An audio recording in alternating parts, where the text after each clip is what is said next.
Hi, I'm Emily. I'll be your storyteller today. Many of you use these stories to fall asleep. So before we begin, take a moment to like the video and subscribe. Also, where are you watching from, and what time is it there? Now get comfortable. Close your eyes and let the sound of the rain guide you into the story. The scent of turpentine and old wood was the first thing that truly made the apartment feel like mine. It was a smell of potential, a fragrance of blank canvases and new beginnings. I'd spent weeks searching for a place with good light, a place where the city's hum was a distant lullaby, not a screaming siren outside the window. This top-floor unit, with its slightly slanted floors and stubbornly drafty windows, felt like a sanctuary carved out of the urban chaos below. It was a space where my art and my life could finally breathe. My days quickly fell into a comfortable, productive rhythm. I'd wake with the sun, the morning light spilling across the hardwood floors, illuminating the dust motes dancing in the air like tiny golden sprites. Coffee first, always. The bitter, dark liquid was a ritual, a signal to my brain that it was time to create. I'd stand by the large window in the living room, my designated studio space, and just watch the city wake up, tracing the patterns of traffic and pedestrians with my eyes, storing them away for future inspiration. The building itself had a certain character, a history etched into its worn brickwork and aging pipes. Mrs. Gable, the landlord who lived 2 floors down, had told me it was built in the 30s, a fact that explained the charming but impractical glass doorknobs and the occasional, inexplicable groan from the plumbing. I didn't mind. These quirks gave the place a soul, a sense of having lived a life long before I arrived, and I felt like the latest chapter in its long, unfolding story. It was a comforting thought then. My work is my life, a fact some people find sad, but I find liberating. I'm a painter, drawn to photorealism with a touch of the surreal. My canvases are often large, filled with stark, lonely landscapes or portraits where the eyes tell a story the mouth never could. My new apartment was perfect for this. The long, uninterrupted white wall of the living room just begging to be the backdrop for my next major project. It was a blank slate, and I had so many ideas I wanted to spill across it. The first week was a blur of unpacking boxes, organizing tubes of paint, and arranging my small collection of furniture until it felt just right. I placed my easel to catch the best of the afternoon light, and positioned my worn, comfortable armchair in the corner, where I could sit and study my work in progress. I even bought a new plant, a ridiculously oversized fern, to bring a bit of life into the space. The apartment was becoming a home, a reflection of me. The nights were my favorite. The city's noise would soften into a distant, rhythmic pulse, and the apartment would feel like a cozy, isolated pod suspended in the dark. I'd often work late, losing track of time as I mixed colors and laid down brushstrokes with only a low-volume playlist of ambient music for company. There was a deep, profound peace in those hours, a sense of being exactly where I was supposed to be, doing exactly what I was meant to do. It was at the end of that first blissful week that the dream came. It was fleeting, a mere fragment that I almost forgot by morning. I was standing in a vast, empty field under a bruised twilight sky. Far away, on the horizon, stood a figure. It was impossibly tall and slender, more of a silhouette than a person, a vertical black line against the fading light. There was no action, no threat, just the silent, static image of it standing there, watching me from an immense distance. When I woke up, the dream was a faint echo, the kind of strange mental debris that sleep often leaves behind. I brushed it off, attributing it to the cheap pizza I'd eaten for dinner.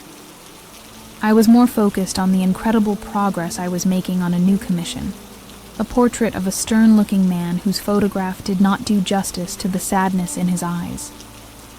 My waking world was far more compelling than any flimsy nightmare. The next few days were the same: work, coffee, music, and the quiet contentment of my new life. I felt a surge of creative energy I hadn't experienced in years, and the apartment itself seemed to fuel it. I loved the way the shadows shifted across the walls as the day progressed, how the old building would settle at night with a gentle sigh. I felt safe, secure, and profoundly, deeply alone in the best possible way. The solitude was a warm blanket. Then, the dream returned. It was identical to the first, yet somehow more vivid, more present. The same field, the same bruised sky. But the figure on the horizon was closer now. Not by much, perhaps only a few dozen yards, but the change was distinct. I could almost discern the suggestion of limbs, the slight tilt of a head. Again, there was no movement, just the unnerving stillness of its distant observation. This time, when I woke, a sliver of unease trickled into my consciousness, a cold drop in the warmth of my contentment. I tried to push the dream away as I started my morning coffee ritual, but it lingered at the edges of my thoughts. An artist's mind, I told myself, is a strange and sometimes unruly thing. I'm paid to see the world differently, to find meaning in shadows and shapes. It was only natural that my subconscious would concoct strange vignettes. The figure was just an abstraction, a symbol of the anxiety of starting a new life, nothing more. I repeated this to myself until it almost felt true, a mantra against the lingering chill of the nightmare. The day's work was a welcome distraction, a tangible reality to pit against the dream's fiction. I spent hours meticulously blending the flesh tones on the portrait, focusing on the subtle shift of light on a cheekbone, the tiny wrinkles around the eyes. My studio space, the living room, was filled with the familiar, comforting smells of linseed oil and pigment. Here, I was in control. Every color, every line, was a deliberate choice I made. The world on my canvas was one I commanded, unlike the passive, helpless role I played in my sleep. As afternoon sunlight warmed the floorboards, I took a break, sinking into my armchair. I surveyed my domain, the easel standing like a loyal sentinel, the shelves overflowing with art books, the oversized fern drooping slightly in the corner. Everything was as it should be, solid and real. The dream was a ghost, and ghosts couldn't survive in the bright light of day. I felt a renewed sense of peace, the unease dissolving under the comforting weight of my familiar surroundings. This place was safe. It was my fortress. The evening descended in its usual gentle way. I cleaned my brushes with practiced efficiency, their bristles stained with the colors of the day, the rhythmic scrape of the palette knife clearing away unused. Paint was a soothing final sound to the workday. I ordered Thai food, and the spicy aroma that filled the apartment felt grounding. I ate while watching some mindless comedy on my laptop, deliberately filling my head with noise and laughter, leaving no room for slender, shadowy figures to creep in. When it was time for bed, however, I felt a flicker of hesitation, a childish, irrational fear. I paused at my bedroom door, looking back at the darkened living room. The large, blank wall seemed to be watching me, a void of white in the gloom. On impulse, I walked back and switched on the small lamp by my armchair, casting a soft, warm glow in the corner. It was a silly, small act of defiance against a dream, but it made closing my bedroom door feel a little less final. Sleep did not come easily, and when it did, it took me straight back to the field. The air was colder this time, and the silence was heavier, pressing in on me. And the figure, it was substantially closer. I could now see the unnerving proportions of its limbs, long and thin like the branches of a dead tree. It was motionless, as always, but its presence felt charged with a terrifying, patient intent. The feeling of being observed was no longer distant. It was a palpable pressure against my skin, a violation. I woke up with a gasp, my heart hammering against my ribs as if trying to escape. A cold sweat slicked my skin, and the dream's oppressive atmosphere clung to me like a shroud. This was too much, too real. I threw back the covers and swung my legs over the side of the bed, my feet finding the cool floor. I needed to walk, to feel the solid world beneath me, to shake off the clinging tendrils of the nightmare that felt more like a memory. I padded silently out of my bedroom, heading for the kitchen to get a glass of water. My hand was trembling slightly as I reached for a cup. I stood by the sink, sipping the cool water and forcing myself to take slow, deep breaths. It's just a stress dream, Alara. Just a recurring nightmare. You're overtired. Your brain is just playing tricks on you. I looked into the living room, where the small lamp I'd left on offered a soft pool of light, a tiny island of safety in the dark. My eyes, adjusting to the gloom, drifted to the great white wall, the one I had been so excited about. It wasn't perfectly white anymore. Near the center, there was a dark spot, a smudge that disrupted the pristine surface. It looked like a flaw in the paint, a shadow cast by something I couldn't see. I frowned, a prickle of confusion cutting through my fear. I didn't remember seeing that before. It was just a patch of darkness, but it felt jarringly out of place. My curiosity overriding my lingering fear, I walked slowly toward the wall, my bare feet silent on the wood floor. I reached out and flipped the main light switch. The ceiling fixture flooded the room in an instant, harsh and unforgiving, and I flinched. And then I saw it. My breath caught in my throat. It wasn't a smudge or a shadow. It was a drawing, sketched with rough, frantic lines of charcoal. It was a simple, stark image. A tall, slender figure, standing alone under a desolate sky. The man from my dream.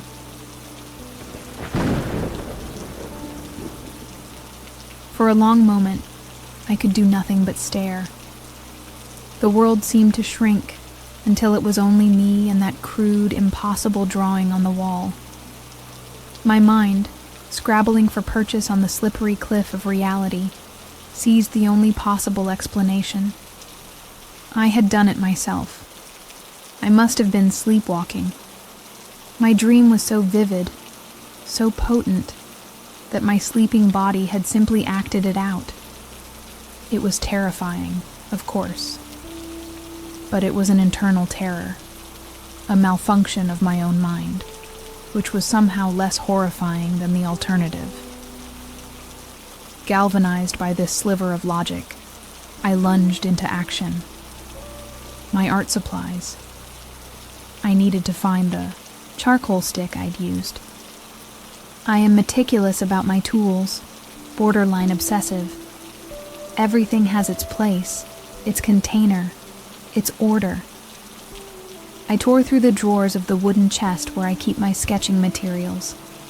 Pencils, graphite sticks, Conte crayon, but the box of willow charcoal, the one I hadn't touched since moving in, was still sealed with the manufacturer's sticker.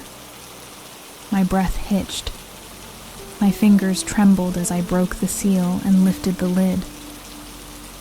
Inside, every single black stick was perfectly nested in its cardboard slot, none of them broken, none of them bearing the telltale dust of recent use. A cold, heavy dread began to pool in my gut, displacing the frantic energy of my sleepwalking theory. If I hadn't used my own charcoal, then what had I used? Where did it come from?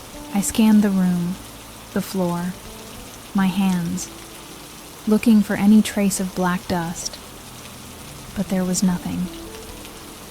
I forced myself to turn back to the wall, to study the drawing as an artist, not as a victim.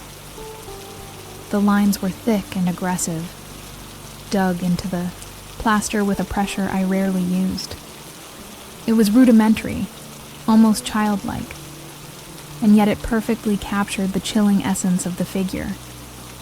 It conveyed the impossible height, the unsettling thinness, the profound sense of static menace. It was a faithful depiction of my nightmare, rendered on my wall by an unknown hand with an unknown tool. This could not be here. It was a violation, a stain on my sanctuary, and I needed it gone. I scrambled to the kitchen, grabbing a sponge and a bucket from under the sink, filling it with hot, soapy water. My movements were jerky, clumsy with panic. I was a surgeon trying to excise a tumor.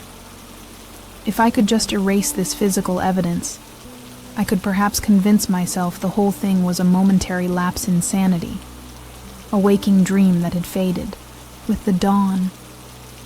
The cheap matte paint of the apartment wall was unforgiving.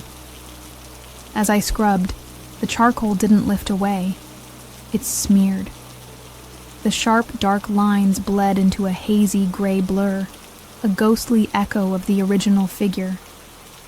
My frantic efforts only made it worse, transforming the stark drawing into a permanent, smoky stain. I was not erasing the nightmare. I was embedding it into the very structure of my home. The figure was no longer just on the wall. It was in the wall. Defeated, I slumped to the floor, the damp sponge slipping from my grasp. The rest of the night passed in a blur of terrified wakefulness. I couldn't bring myself to return to my bedroom. Instead, I sat huddled in my armchair, with every single light in the apartment blazing, casting out all the shadows. I watched, the gray smear on the wall, my gaze fixed upon it, as if looking away would give it power. Sleep was no longer a refuge. It was the portal through which the terror leaked into my world. The next day was a write-off. Sunlight streamed into the apartment, but it brought no comfort. The space felt tainted. I tried to work on my portrait, setting up a small makeshift easel in my cramped bedroom, but I couldn't focus. My mind kept replaying the image of the drawing, the texture of the charcoal, the sealed box. Every creak of the old building, every gust of wind against the glass, sent a jolt of adrenaline through me. My fortress had been breached, and I was trapped inside with the ghost. I fought sleep that night with coffee and sheer willpower, but exhaustion is an unbeatable foe. Eventually, my eyes drifted shut in the early hours before dawn, and I was plunged immediately back into the nightmare. The field was the same, the sky was the same, but the silence felt deeper, more expectant. The figure had moved again. It had crossed a significant distance. It was now close enough that I could see it had no face, just a smooth, featureless plane, where a person's identity should be. I woke with a silent scream lodged in my throat, my body rigid with dread. I already knew. I could feel it in the cold air of the room. Forcing my leaden limbs to move, I rose from my bed and walked the short, terrible distance to my living room. I didn't need to turn on the main light. The soft glow from the lamp was enough. There, on the wall, a few feet to the left of the ghostly gray stain, was a new drawing. It was darker, clearer, and drawn with more confidence. than the figure in. It was unmistakably, terrifyingly closer. This second drawing broke something inside me. It wasn't just a repeat. It was a progression, a deliberate step forward. The pattern was undeniable now. The nightmare deepens, and the art on the wall follows suit. The sleepwalking theory, once a comforting shield, now felt pathetically flimsy, an insult to the cold, intelligent dread that was taking root in my heart. No one sleepwalks with such narrative consistency. No one creates a sequel in their sleep. This was not a malfunction. It was a message. I approached the new mark with a grim scientific curiosity that felt alien to my own terror. The lines were indeed firmer, the silhouette more defined. It was as if the artist was growing more confident with its medium. As my fingers traced the air beside the drawing, I noticed a tiny black fleck on the wooden floorboard directly beneath it, a fallen crumb from the creative process. My heart hammered against my ribs. Evidence. Solid, tangible proof. Using a tissue, I carefully picked up the fleck of charcoal. I took it to my desk and laid it beside one of the pristine sticks from my sealed box. They were different. Mine was a dusty, matte gray-black, as willow charcoal should be. This piece was darker, almost oily in its blackness, with a slight, unnatural sheen. The dread inside me solidified into a cold, hard certainty. This material was not mine. I was not the artist. The realization crashed over me with the force of a physical blow. If I wasn't the one creating these drawings, something else was. The thought of an intruder, a person, sneaking in while I slept was a terrifying prospect. But how? My apartment was on the top floor. I was meticulous about locking my door, a habit drilled into me by years of city living. I immediately began a frantic top-to-bottom search of my home, checking every window latch, every possible point of entry. I found nothing. The deadbolt was firmly in place, the chain still secured in its slot. The old, rattling windows were all locked from the inside, their latches covered in a thin layer of undisturbed dust. There was no sign of forced entry, no indication that another physical human being had been inside my apartment. This sterile, logical conclusion was 1,000 times more terrifying than finding a broken lock. The impossible was happening, and it was following no rules I understood. That entire day was lost to a haze of paranoia. I couldn't bring myself to eat or work. I sat in my armchair, which no longer felt comfortable, and simply stared at the wall.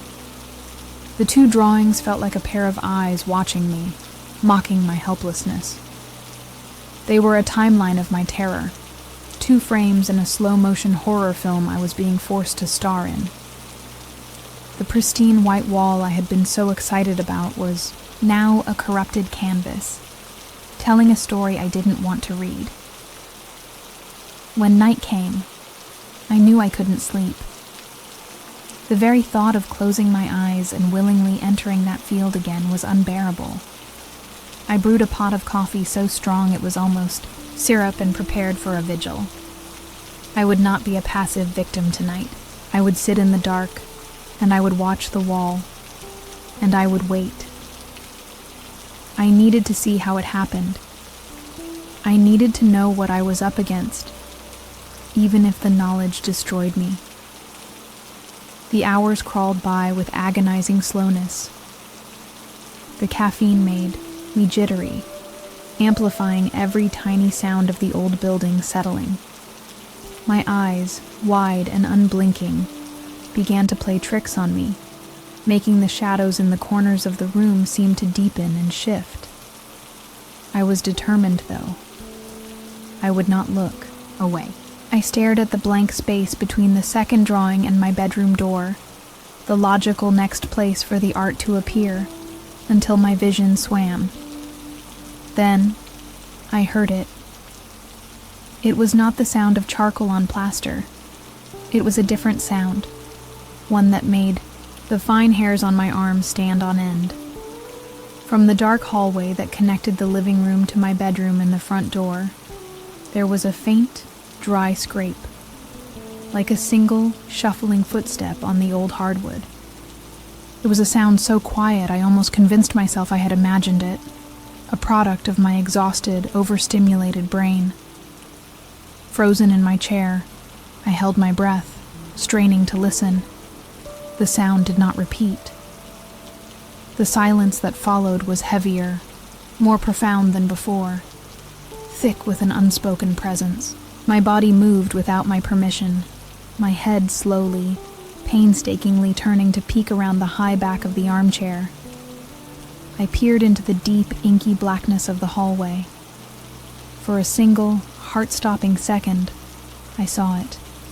A sliver of absolute blackness, darker than the surrounding shadows.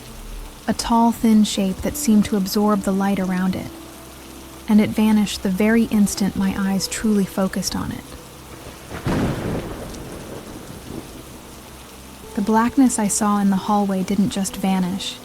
It burned itself onto the backs of my eyelids. I remained frozen in that chair for what felt like an eternity, every muscle locked tight, my breathing shallow and silent. The fear was so absolute, so paralyzing, that it went beyond screaming. It was a silent, internal implosion. The line I had so desperately tried to draw between my dreams and my reality had not just been blurred, it had been violently erased. The watcher from my nightmares was not just a figment of my imagination, it had walked my floors. When the first gray light of dawn finally seeped through the windows, it felt artificial, like a poorly lit stage set. The night's terror did not recede with the darkness. I mechanically rose on stiff, aching legs and forced myself to walk into the hallway. I ran my hands along the walls, my feet shuffling over the floorboards, searching for anything. A mark, a scuff, a single particle of dust out of place. There was nothing. The complete absence of evidence was a special kind of madness, making my own senses feel like liars. My gaze then fell upon the living room wall, and a strange cold observation cut through my panic. There was no new drawing. The two figures were still there, a chilling diptych of my dread, but the sequence had been broken. It hadn't added another frame to its horrifying animation. The conclusion was immediate and horrifying. It didn't create a new drawing because I had been awake to see it. It needed me to be asleep. My own consciousness was a deterrent, and my sleep a surrender. This realization offered no comfort. It was a terrible choice, a prisoner's dilemma. I could stay awake and stave off the creation of new art, but live in a state of paranoid, sleepless exhaustion. Or I could surrender to my body's need for rest, and in doing so, consent to the violation, allowing it to continue its work. My apartment was no longer just a contaminated space. It was a hunting ground, and my own fatigue was the bait in the trap. I had to get out. The walls felt like they were shrinking, the air thick and hard to breathe. I grabbed my keys and wallet, and fled, not to anywhere in particular, just away. I walked for hours, letting the chaotic symphony of the city swallow me. The press of the crowd, the roar of traffic, the cacophony of 1,000 lives being lived all at once provided a temporary buffer. But the feeling of being watched followed me. Every tall, slender person I saw in my periphery became the figure for a terrifying split second. My mind raced, searching for a logical next step, but there were none. Who could I possibly tell? If I called the police again, they would flag me as a delusional nuisance. If I tried to explain this to my friends, they would look at me with that gentle, pitying concern reserved for people who have lost their grip on reality. A shadow in the hall, drawings on the wall. Alara, you're exhausted, you're stressed. I could hear their gentle dismissals already. I was utterly, completely alone in this. Dread pulled me back to the apartment as evening fell. It was the only place I had, a cage I was compelled to return to. The two drawings seemed to mock me as I walked in, silent sentinels of the entity's power. I didn't have the energy to try and scrub the second one away. The futility of the act was overwhelming. It would only reappear, darker and more confident than before. Fighting it felt like trying to fight the tide with a teacup. The entity owned this wall now. A new idea, born of pure desperation, began to form.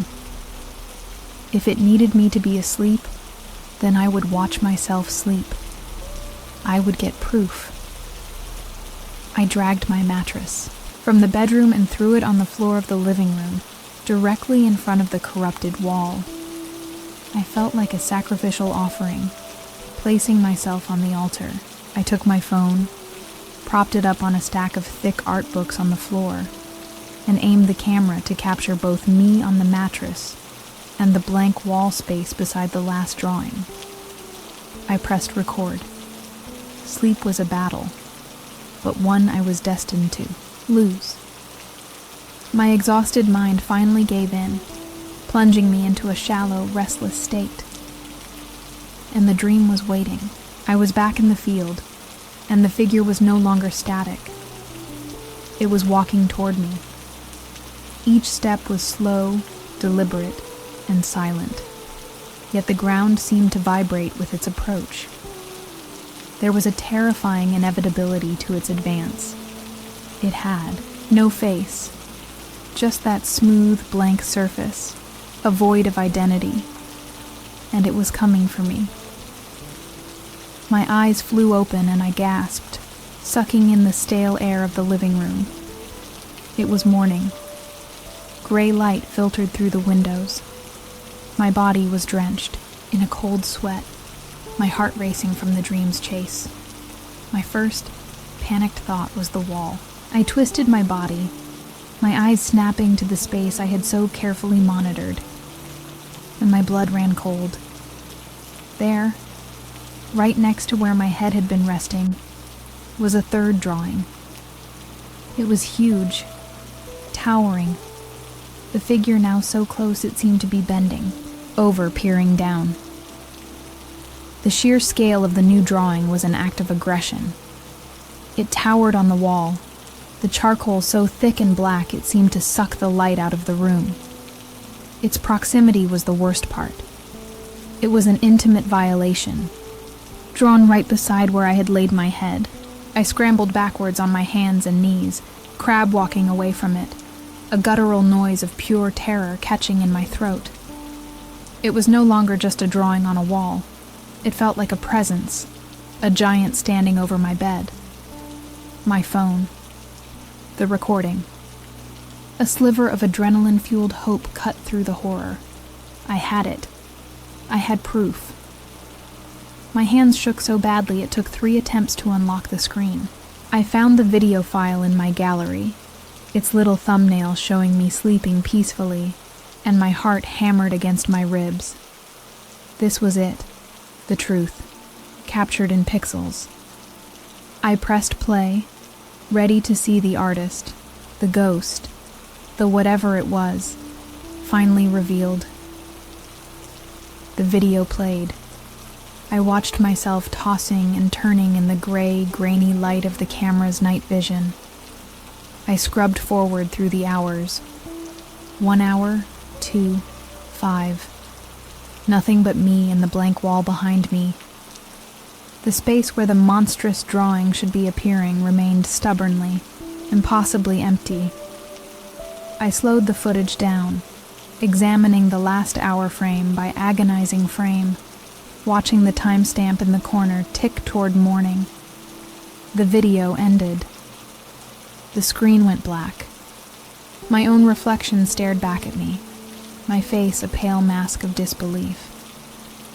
The recording was 8 hours long. The wall in the video was clean for every single second of it. But when I lifted my head and looked at the real wall, the drawing was there. Solid, black, and undeniable. My objective witness had seen nothing. My own eyes had been betrayed by my own technology. A new, more profound layer of terror settled over me. This thing, whatever it was, could not be documented. It defied observation. It existed in a way that reality refused to acknowledge. It wasn't just that the police or my friends wouldn't believe me. It's that I could no longer even believe my own attempts at gathering proof. I was trapped in an ordeal that, outside of my own mind, might as well not be happening at all. My sanity felt like it was tethered by a single fraying thread. I looked at the 3 drawings now, a triptych of my descent into madness. The first, a distant anomaly. The second, a confident approach. The third, an oppressive, looming threat. It was a narrative, a clear and deliberate escalation. It was a silent, one-way conversation, and the message was terrifyingly simple. "I am coming," it said, "and you are utterly, completely helpless to stop me, or even to prove that I am here." I don't remember the rest of that day clearly. It passed, in a thick, timeless fog of fear. I didn't leave the apartment. The idea of the outside world felt distant and irrelevant. I sat on the floor in the farthest corner from the wall, wrapped in a blanket like a child, just watching. The apartment had transformed around me. It was no longer a home. It was an exhibition space, and my sanity was the art on display. Every shadow was a potential stroke of charcoal, every silence a listening presence. In a fit of desperate, irrational inspiration, I lurched to my feet. I grabbed one of my largest, freshly primed canvases and a new, unopened box of my own charcoal. I placed the easel and canvas directly in the center of the room, laying the charcoal beside it. An offering, a plea. Maybe it just wanted a proper medium. Maybe if I gave it a canvas, it would leave my walls, and me, alone. It was the nonsensical act of a mind pushed to its absolute limit. That night, I couldn't stay in the living room. I couldn't sleep in my bedroom. I retreated to the smallest, most defensible space I had, the bathroom. I locked the door and wedged a towel firmly against the bottom, as if that could stop it. I spent the night huddled in the cold, empty bathtub, shivering uncontrollably, listening to the profound, heavy silence of the apartment around me, waiting for the sun to rise. At dawn, with trembling hands, I unwedged the door and slowly pushed it open. I peered out into the living room. My eyes went first to the canvas I had set up as an offering. It was untouched, stark white. A bitter laugh escaped my lips. Then, my gaze was pulled to the wall. To the right of the giant looming figure, there was a new, small, and exquisitely rendered mark. It wasn't the figure itself. It was a hand, with 5 long, slender fingers, and it was pointing directly at my bedroom door. The pointing hand was a declaration of war. It was a line drawn not in charcoal, but in the sand of my crumbling sanity. For days, I had been a rat in a cage, skittering from one corner to the other, paralyzed by a formless, untraceable dread. But this was different. This was specific. It was a threat that was no longer content to simply exist. It was now giving directions, leading me.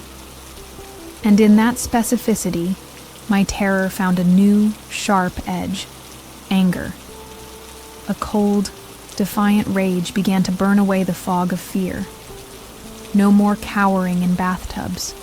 No more desperate, nonsensical offerings. The entity had made my apartment its canvas, and I was going to take it back. Fueled by this newfound fury, I marched out of my apartment with a clear, singular purpose. I was no longer fleeing from my home. I was on a mission to acquire the tools I needed to reclaim it.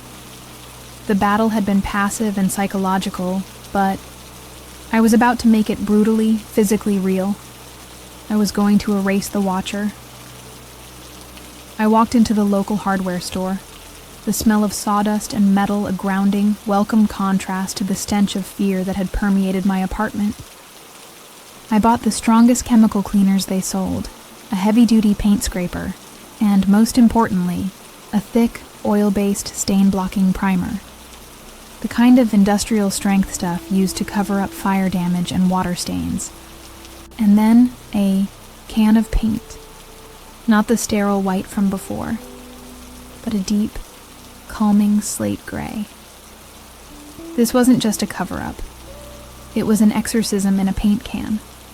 The work was punishing, and that's what I wanted. I put on old clothes, opened the windows to ventilate the chemical fumes, and I attacked the wall. I used the scraper to peel and gouge away the layers of cheap paint where the drawings were. The physical act of destruction, feeling incredibly cathartic. I was scraping away the fear, digging out the contamination with my own two hands. Sweat poured down my face, my muscles ached, but with every strip of paint that fell away, I felt lighter. Then came the primer. It was thick and noxious, and I slathered it on with a heavy roller, creating a new, impenetrable seal over the scarred wall. This was my shield. This was a chemical barrier that would trap the ghostly charcoal images, entombing them where they could never surface again. I watched the primer dry, a pristine, ugly layer of defense, and felt a grim satisfaction. I was burying the entity, one coat of paint at a time. It was a ritual of my own making, a reclamation of my territory.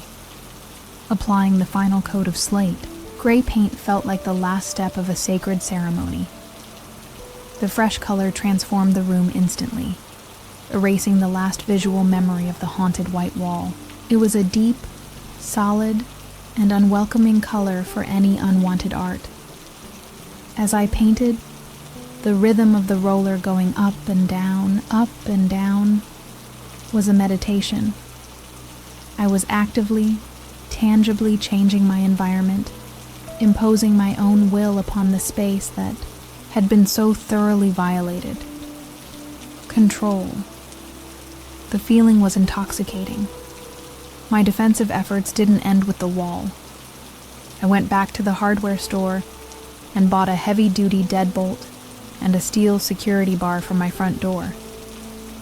I spent 2 hours installing them, my unfamiliarity with the tools making the process slow and difficult, but I didn't care. The sound of the drill biting into the wood, the solid clank of the deadbolt sliding into place, the firm wedge of the security bar under the knob. These were the sounds of a fortress being built. As a final defiant act, I took the webcam that had so profoundly failed me before. I didn't throw it away. I repurposed it. Instead of aiming it at a wall, I placed it on a shelf in the living room with a clear, unobstructed view of my bedroom door, the very spot the charcoal hand had indicated.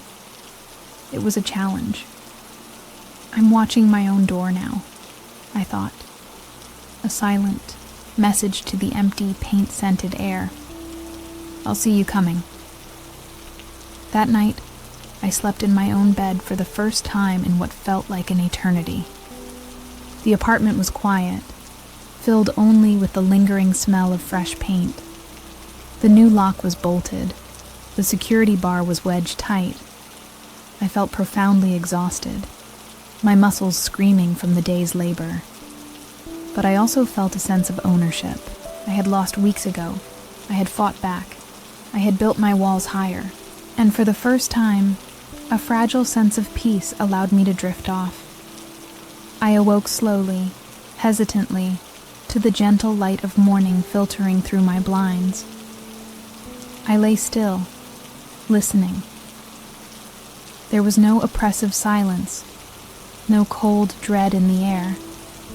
I slipped out of bed and did a slow, methodical sweep of the apartment. My heart was pounding, but with every step, the relief grew. The security bar was untouched. The new lock was still bolted, and the living room wall, it was a beautiful, solid, uninterrupted expanse of slate gray. A profound, giddy wave of relief washed over me.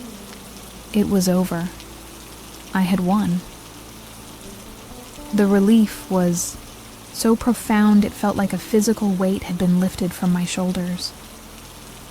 I spent the day in a state of giddy, liberated bliss. I threw open all the windows, letting the fresh air chase out the last phantom smells of fear and chemicals. I put on my loudest, most joyful music and danced around the living room. I even started sketching out a new idea for a painting. My creative energy, which had been dammed up by terror, now flowing freely once more.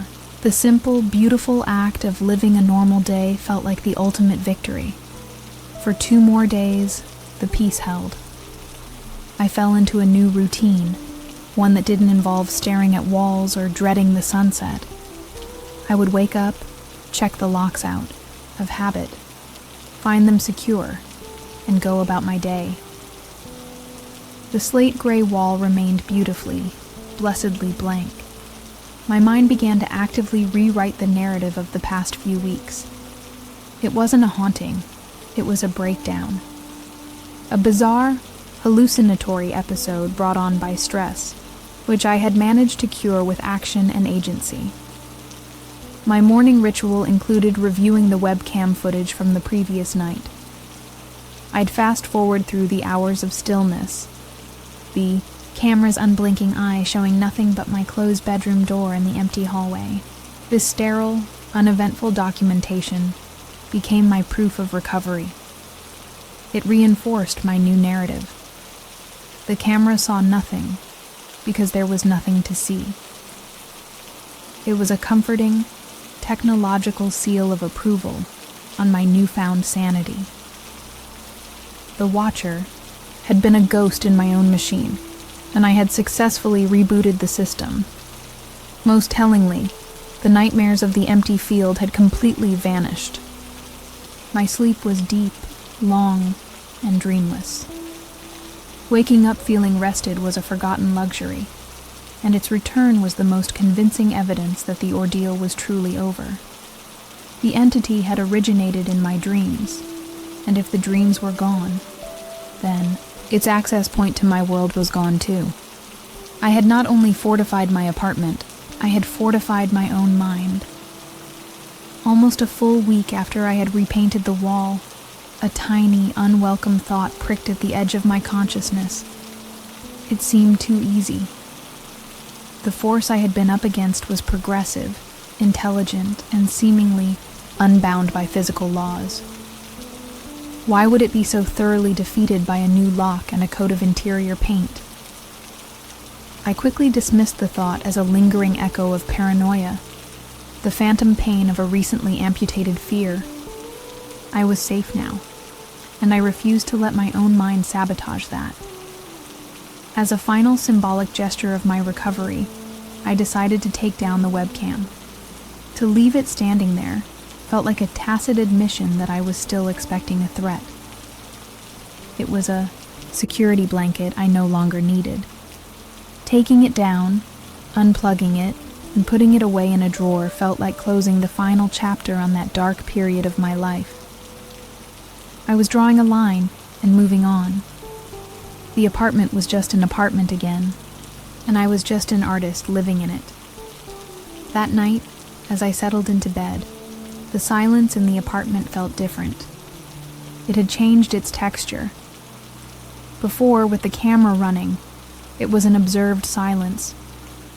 Now, without the tiny glowing green LED of the webcam, the silence felt deeper, more absolute, more empty.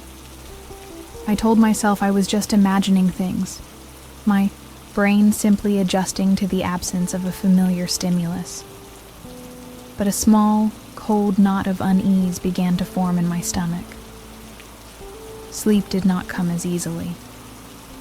When it finally did, I dreamt. It was not the familiar, desolate field. I dreamt I was standing in my own living room, but everything was subtly wrong. The walls seemed to be breathing, slowly expanding and contracting. The beautiful slate gray paint I had so painstakingly applied was weeping a thick, black, oily substance, like tears of tar. The dream was saturated with a feeling of deep, invasive wrongness, a corruption from within. I woke with a start, the unsettling imagery of the dream clinging to me. It wasn't the sharp, adrenaline-fueled terror from before, but a slow, creeping dread that made my skin crawl. I got out of bed and did my now instinctive inspection of the apartment. Everything was in its place. The locks were secure. I ran my hand over the living room wall. It was smooth, dry, and perfectly gray. Relief began to wash over me. It was just a random, meaningless nightmare. But then my eyes fell upon the center of the room. My heart stopped. There, placed with perfect, deliberate precision on the hardwood floor, was a single stick of charcoal.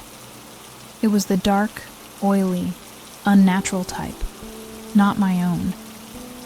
It was pristine, unused, and utterly out of place. It wasn't an attack. It wasn't a drawing. It was a statement, a tool laid out for a future work, a promise. The Watcher had let me have my week of peace, and now it was politely, terrifyingly, letting me know it was still here, and it was ready to begin again. The single stick of charcoal on my floor was more terrifying than all the previous drawings combined. A drawing is an act completed, a thing that has happened. This was a promise. It was a tool laid out for a future violation, a quiet, arrogant statement that all my efforts, the scraping, the painting, the new locks, had been nothing more than a child's game. The entity hadn't been defeated. It had been patient. It had watched me build my flimsy fortress, and now it was politely informing me that my walls meant nothing. I didn't touch it. I couldn't bring myself to. I just stared at the small black object, this locus of so much malice, lying in the center of the room. I paced around it, giving it a wide berth as if it were radioactive, or a venomous creature poised to strike. The hope and empowerment I had felt for the last week evaporated, leaving behind the cold, heavy certainty of my own helplessness. My anger was gone, replaced by a chilling resignation. This thing was playing with me. With trembling, defeated hands, I retrieved the webcam from the drawer. I set it back up in the exact same spot on the shelf, aimed at my bedroom door. This time, it wasn't an act of defiance. It was an act of desperate, hopeless surveillance. I knew, with a certainty that settled deep in my bones, that it wouldn't capture the entity. But I had to do something. I had to maintain the pretense of fighting back, even if I knew it was utterly futile. Sleep was out of the question. The idea of closing my eyes felt like a formal invitation for the Watcher to begin its work. So I returned to my vigil in the armchair, a pot of stale, lukewarm coffee by my side. The apartment was once again a silent, tense battleground. I found my gaze shifting between 2 points of focus: the malevolent stick of charcoal on the floor and the tiny, glowing green light of the recording webcam. I was a guard on duty in a prison where the walls were made of water. And so, when exhaustion finally dragged me under, the dream was waiting for me. I was not surprised. I was back in the desolate field, under the bruised twilight sky. The week-long intermission had been erased. The narrative resumed exactly where it had left off. The tall, slender figure was there, still walking towards me with that same slow, unhurried, inevitable pace. It had gained no ground, but the simple fact of its continued advance filled me with a primal, suffocating dread.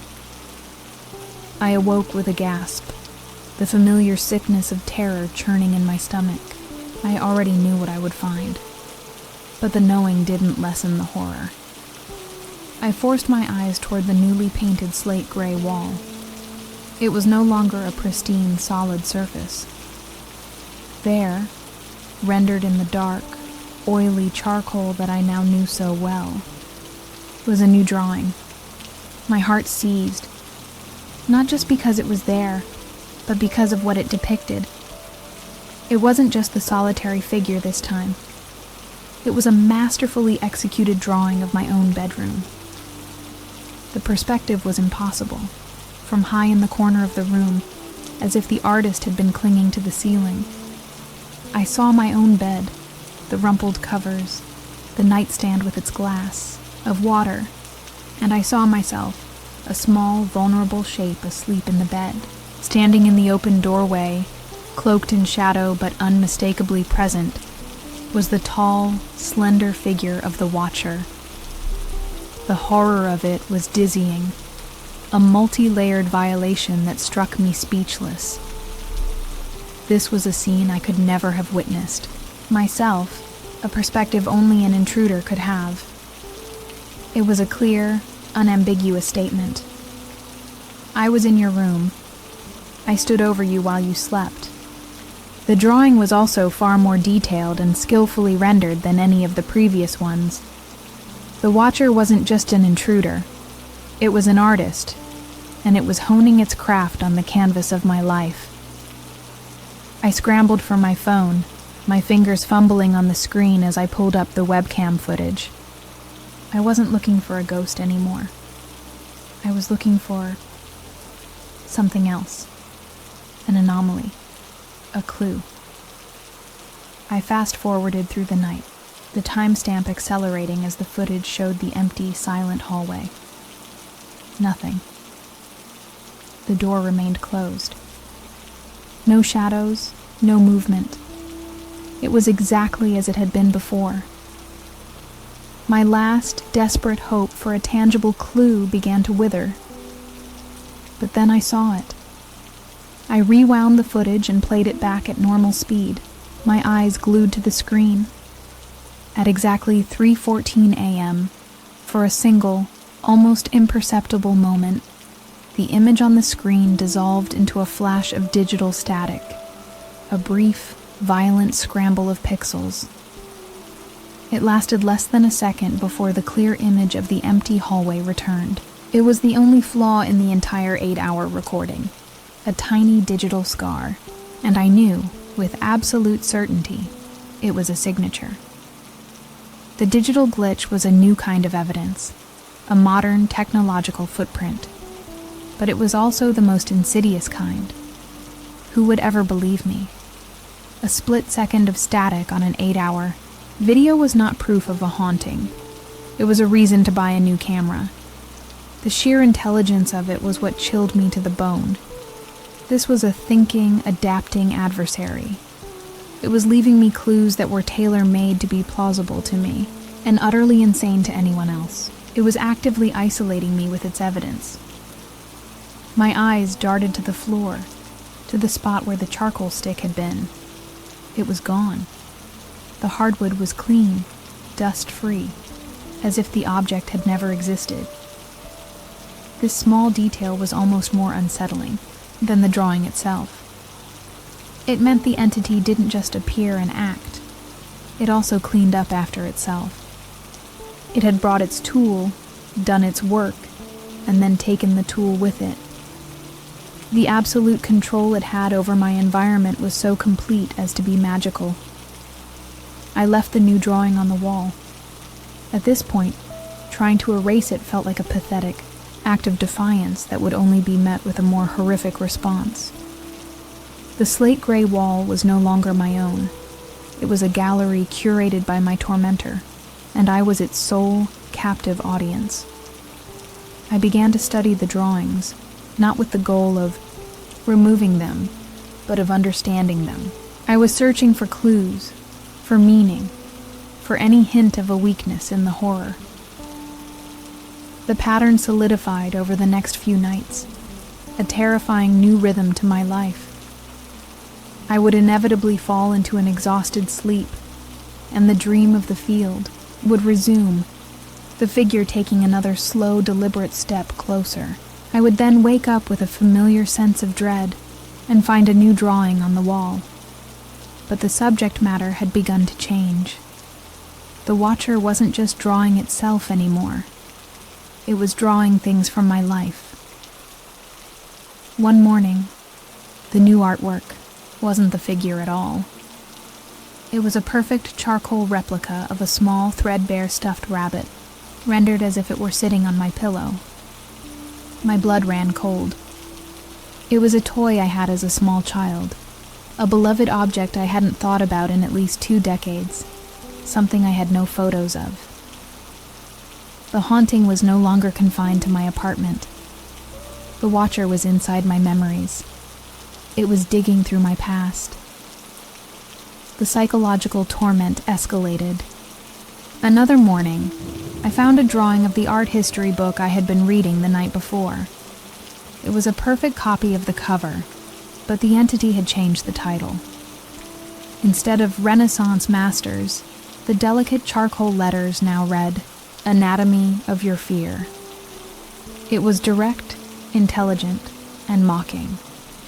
It was responding to my daily actions, turning my own passions and studies into instruments of terror. These deeply personal gifts were infinitely more disturbing than the simple, silent watcher had been. They proved that I was under constant, intimate surveillance. The entity knew what books I read, what memories I held, what fears I harbored. I was no longer just being haunted. I was being studied. I felt like a specimen pinned to a board, my every thought and action being observed and analyzed by a cold, unseen scientist of fear. My webcam became a monument to my own helplessness. Every morning, I would check the footage, and every morning it would tell the same story. Hours of an empty hallway, a single split-second glitch of static around 3:14 a.m., and then the discovery of a new, terribly personal drawing on the wall. The entity had now fully incorporated my own defense into its nightly ritual. The glitch was its signature, a tiny digital "I was here" left for me to find. One evening, desperate for a sliver of normalcy, I was on the phone with my mom. We were just talking, catching up. She was reminiscing about when I was a little girl, and she laughed as she recalled a specific, nonsensical phrase from a lullaby she had made up just for me. It was a silly, meaningless string of words I hadn't heard or even thought of since I was a toddler. It was a secret, forgotten piece of our shared history. The next morning, I woke up before my alarm, trembling. I knew. I just knew. I walked into the living room, my feet like lead. The wall was not blank. There was a new drawing, but it wasn't a picture this time. It was writing. Rendered in the same stark, elegant charcoal script were the exact, nonsensical words from the lullaby my mother had sung to me over the phone just hours before. The watcher wasn't just in my memories. It was listening to my calls. The walls, quite literally, had ears.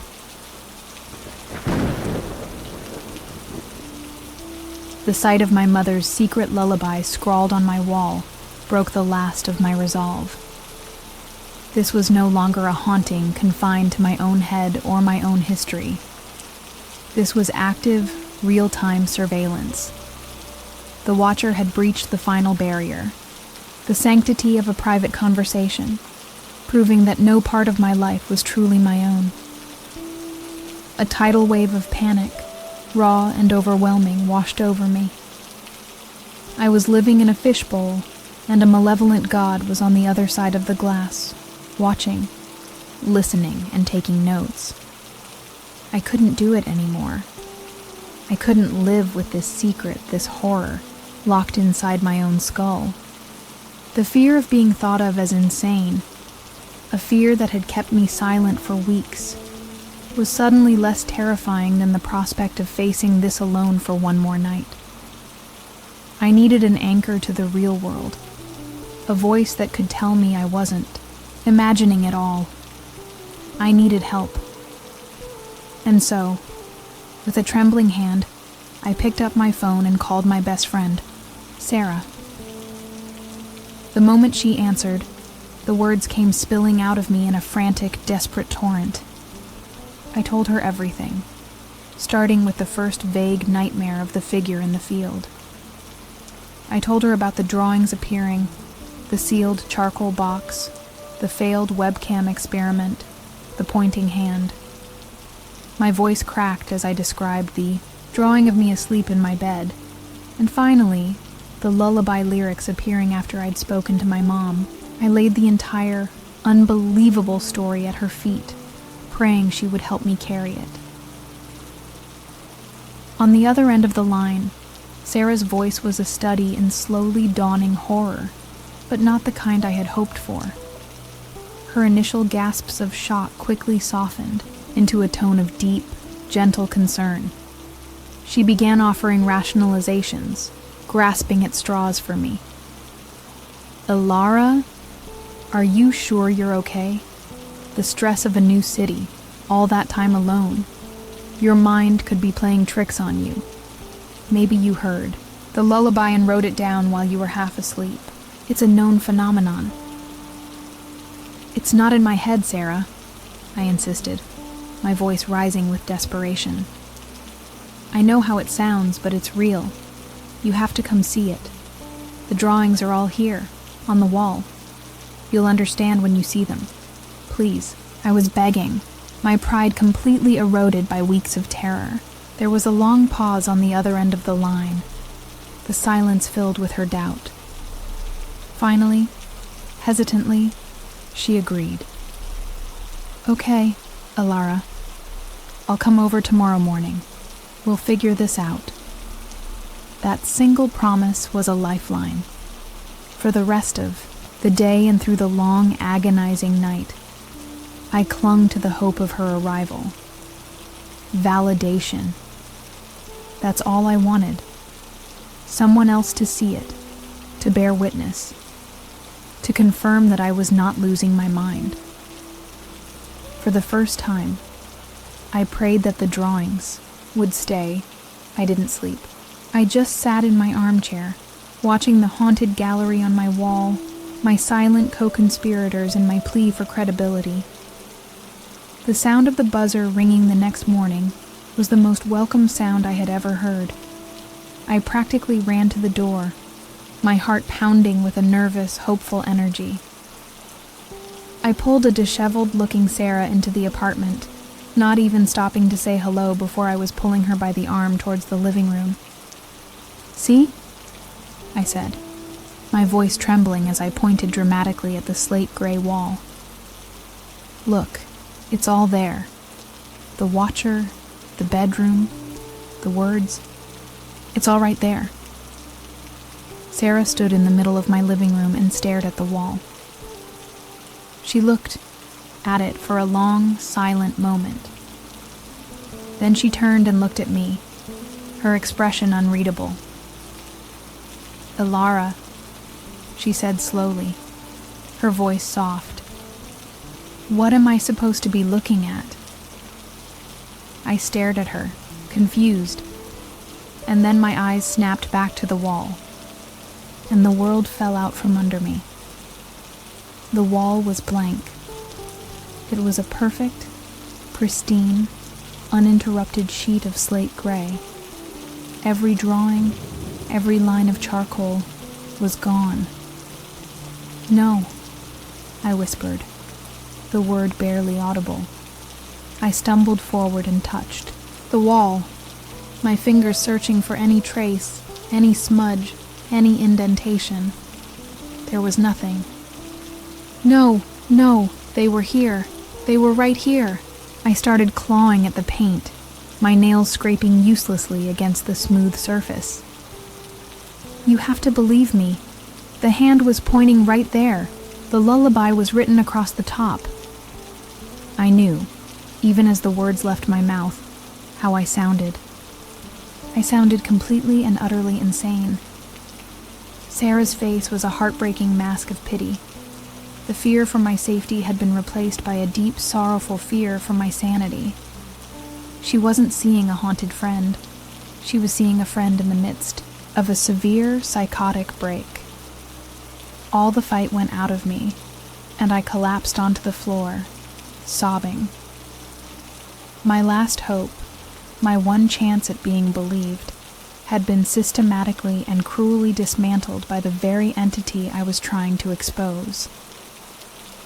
She knelt beside me, speaking in that gentle, placating tone one uses for frightened animals and the mentally unwell. "Ilara, I think you need help," she said softly, rubbing my back. "Real help. Maybe we should call a doctor, just to talk." She didn't believe me. Of course she didn't. The Watcher had played its master stroke. It had shown me a terrifying new power. It could not only create, it could erase. And in doing so, it had severed my final tie to the sane world, leaving me utterly and completely alone with my monster. Sarah's departure was quiet and awkward, thick with things left unsaid. She hugged me tightly, a gesture that felt less like a comfort between friends and more like a desperate attempt to hold a fragile, broken thing together. She promised to call me later, to check in, but the familiar warmth between us had been replaced by a clinical distance. I was no longer her friend. I was her project, her concern. The click of the apartment door shutting behind her was the sound of my last bridge to the world burning down. The instant I was alone, I rushed back to the living room wall, a sliver of mad hope flickering in my chest that the drawings had returned. But they hadn't. The wall was still blank, except for one spot. Near the bottom, so faint it was almost invisible, was a new sketch. It was small and delicate, a whisper of charcoal on the gray paint. It was a drawing of Sarah's face, as she had looked at me just moments before, her expression a perfect, heartbreaking replica of pity and concern. The Watcher was now mocking my failed plea for help. I didn't have the energy for despair. All I had left was a grim, mechanical determination. I made one last, desperate attempt to find help in the rational world. I called the non-emergency police line. I kept my voice as steady and calm as I could, carefully editing my story. I reported a suspected intruder, someone who was getting into my apartment without leaving a trace, leaving strange items and then removing them. I focused on the impossible locks, the feeling of being watched, deliberately omitting any mention of drawings appearing from dreams. 2 uniformed officers came to my apartment an hour later. They were polite, professional, but their skepticism was a tangible presence in the room. They inspected the new deadbolt and the security bar, nodding with approval at my security measures. They found no signs of forced entry, no evidence of any kind. They saw a clean, orderly apartment, inhabited by a woman who was visibly distressed and sleep-deprived. I could see the conclusion forming in their eyes before they even spoke. They asked the predictable questions. Has anything of value been stolen, ma'am? No. Are there any notes? Any direct threats? Not in a way I could explain. Is there any proof at all? I shook my head, defeated. They exchanged a look, a silent professional consensus. They gave me a pamphlet for a victim support hotline and gently suggested I speak with my landlord if I continued to feel unsafe. Their visit was a bureaucratic dead end, another official stamp on my isolation. The logical world had failed me. Its systems and procedures were not designed for a reality that breaks its own rules. To the police, to my friends, to anyone I could possibly tell, I was not the victim of a malevolent entity, but of a troubled mind. There were only two possibilities. Either I was lying, or I was crazy. Both roads led to the same destination, a place where no one would help me, because no one could believe me. My isolation was now systemic and absolute. Sarah called that evening, just as she'd promised. Her voice was cautious, hesitant, the way one speaks to someone recuperating from a serious injury. She asked if I was feeling any calmer, if I had thought about her suggestion of talking to a professional. The subtext was clear. Have you admitted you have a problem yet?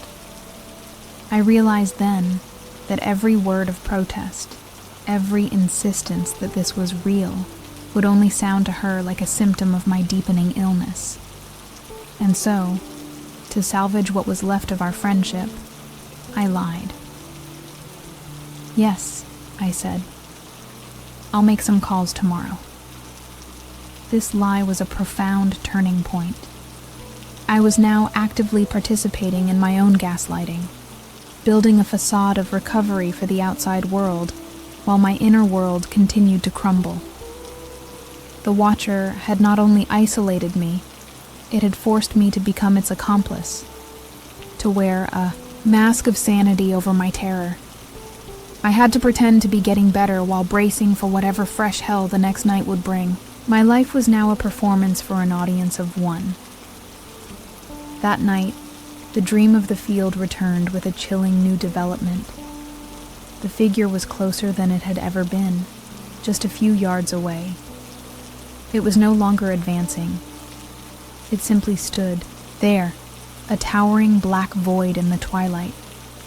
Its stillness was more menacing than its advance had been, and for the first time, it moved with purpose. It slowly raised one of its long, slender arms and pointed, not at me, but past me, as if indicating something in the waking world behind my back. The drawing of Mrs. Gable asleep in her bed introduced a new and sickening dimension to my terror. The Watcher was no longer content to torment me with my own memories and fears. It had expanded its canvas. My fear, which had been a selfish, solitary thing, now metastasized into a crippling guilt. The entity had found me, but was I now the conduit for its evil? Was my presence in this building putting these other innocent people in its line of sight? The thought was unbearable. I had to warn her. I had to do something. But what could I possibly say? I played the conversation over in my head, and every version ended with her calling the police or a psychiatric service. Mrs. Gable, I know this sounds crazy, but a ghost in my apartment is drawing pictures of you while you sleep. The entity had placed me in a perfect, cruel checkmate. The only way to warn its potential new victim was to irrevocably prove my own insanity, making anything I said worthless. Instead, I channeled my panic into a frenzy of physical action. I grabbed my bucket and chemical cleaners, and I scrubbed the drawing of Mrs. Gable off the wall with a desperate, furious energy. This wasn't about reclaiming my space anymore, or fighting back. This was an act of penance, a superstitious attempt at protection. If I could just erase her image from my wall, maybe I could erase her from the Watcher's mind. It was the desperate, magical thinking of a person with no rational options left. I spent the rest of the day in a state of agonizing, guilt-ridden anxiety. I positioned a chair by my front window, which gave me a partial view of the building's entrance and Mrs. Gable's front door 1 floor below. I became her unwilling, secret bodyguard. Every time I saw her leave to get her mail or return with groceries, my heart hammered in my chest. I was no longer just the haunted. I was the unwilling accomplice, the vector for a curse I couldn't control. The Watcher seemed to feed on this new, expanded fear. The next morning, I woke to find a new image that shattered what little composure I had left. It was a drawing of Sarah. Not here, but in her own apartment, miles across the city. She was asleep in her bed, her cat curled up at her feet, a scene of perfect domestic peace. And the Watcher was there, a faint silhouette in the corner of her room. It was showing me the terrifying, untethered reach of its perception. It could see anyone, anywhere. That was the breaking point. The knowledge that my friends, my family, were now potential subjects for the Watcher's portfolio was a burden far heavier than my own fear. The psychological game had escalated from simple torment to emotional blackmail. My love for these people, my connection to them, had been weaponized against me. My isolation was no longer a symptom of the haunting. It had to become my defense against it. A quarantine of the soul. I cut myself off. I unplugged my phone from the wall and turned off my cell phone, burying it at the bottom of a laundry basket. I didn't answer emails. I didn't go online. I severed every connection to the outside world. If the entity was drawing its inspiration from my life, from my conversations and my relationships, then I would give it nothing. I would become a black hole, a void. I would starve it of new material. For 3 days, I lived in this self-imposed sensory deprivation. The silence in the apartment was absolute, and the drawings changed. They became less personal, less specific. The figure of the Watcher returned, drawn larger and more aggressively each morning, as if in frustration. The calm, patient artist was being replaced by something angrier, more demanding. I didn't know if my strategy was working, but it was causing a reaction, and that was something. On the 4th day, I ran out of food. A quick, necessary trip to the corner store was unavoidable. I was gone for no more than 15 minutes. I took the stairs, my head down, speaking to no one. The moment I unlocked my door and stepped back into the apartment, I knew. The air was wrong. It was heavy and still, and held a deep, penetrating cold that had nothing to do with the autumn weather. It was the cold of a place where something has died. I walked slowly into the living room, my bag of groceries slipping from my nerveless fingers. At first, it looked empty. All of my own art, the few paintings and sketches I'd hung on the other walls, was gone. They had been taken down and stacked neatly in a corner, as if in preparation. And the main slate gray wall, it was no longer a wall. It was a window into hell. It was covered, from floor to ceiling, in a single, colossal, photorealistic charcoal drawing of my living room. An exact mirror image.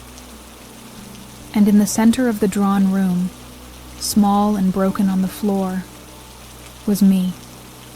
And standing over my tiny drawn form, its long fingers reaching for my head, was the Watcher. I stood frozen in the eye, doorway, unable to process the obscene masterpiece that had once been my wall. It wasn't just a drawing, it was a transmutation. The entity had peeled back the skin of my reality and replaced it with its own nightmarish version. It had created a perfect life-sized replica of my world, and in its version, I was nothing, more than a broken doll at the feet of the master. My own home had become a monument to my subjugation. Slowly, as if wading through deep water, I approached the wall. My hand, trembling, reached out and touched the surface. It was gritty with charcoal, the texture real and undeniable, yet the image it formed was so flawless, so perspectively perfect, that it felt like a portal. I felt a wave of vertigo, a terrifying sensation that if I leaned too far forward, I would fall into that drawn room and become trapped there forever. The sheer amount of charcoal it must have taken was impossible. My artist's eye, a curse in this moment, couldn't help but notice the details. It was my room, but it was a dead version of it. The familiar, comfortable armchair in the drawing had a subtle tear in the upholstery.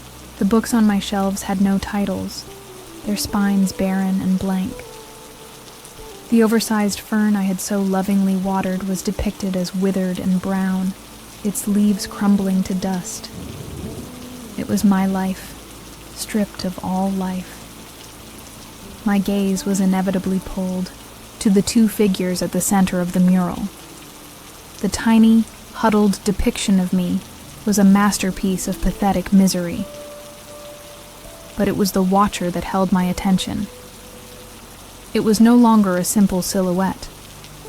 For the first time, I could see texture in its form, a surface like cracked ancient bark or dried flaking ink. Its substance seemed to absorb the light in the room, making it a vortex of pure black. In its own art, the watcher felt more real than I did. This was the final, devastating message. The watcher was not an intruder in my home. It was the new proprietor. It had not just defaced my wall. It had redefined my entire existence within these four walls. My role, my very identity, had been reduced to that of a small, broken detail in its magnum opus. I had been psychologically conquered, and the evidence was plastered across my entire field of vision. This was not a haunting. It was a colonization. The profound, unnatural cold in the room did not dissipate. It was a permanent feature of the space now. I backed away from the wall, unable to bear the sight of it any longer, and retreated to my bedroom. It was the only room not depicted in the mural, the only corner of my world the watcher hadn't yet claimed in its art. I closed the door, the click of the latch sounding pathetic and useless against such a power. I did not sleep that night. There were no dreams of the field. There was no need for them anymore. The entity had moved beyond its nightly messages.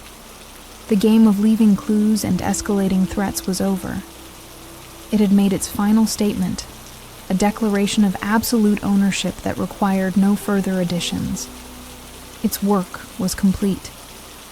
The wall was its trophy.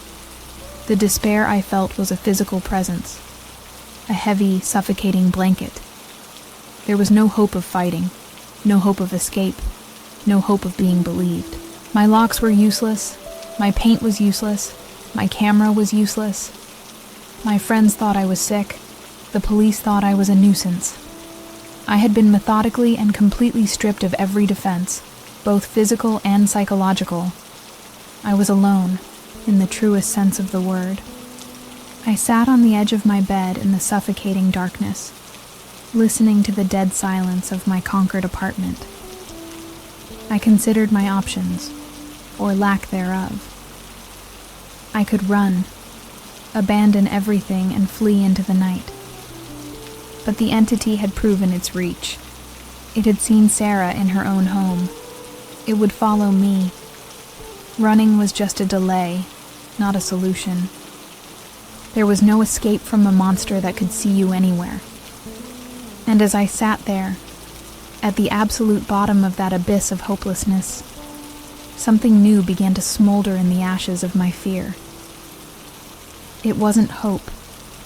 It was something colder, harder, and far more dangerous. It was resolve. A sudden, chilling clarity pierced through the despair. If I could not run from it, if I could not defend against it, and if I could not find help from it, then there was only one path left. I had to turn and face it. I had to confront it. The victim was dead. A survivor or something else entirely was beginning to wake up.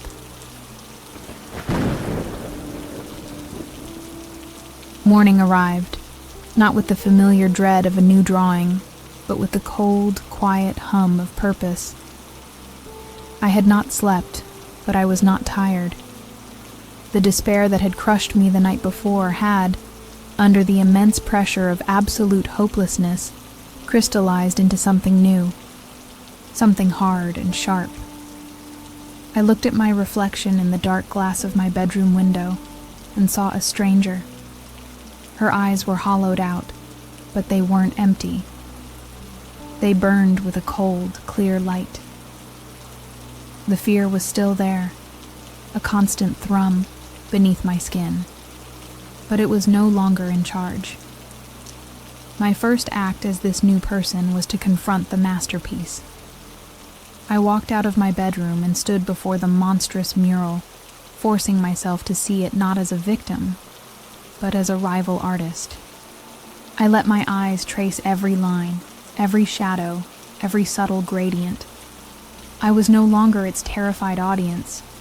I was its critic, and I was searching for a flaw in its technique.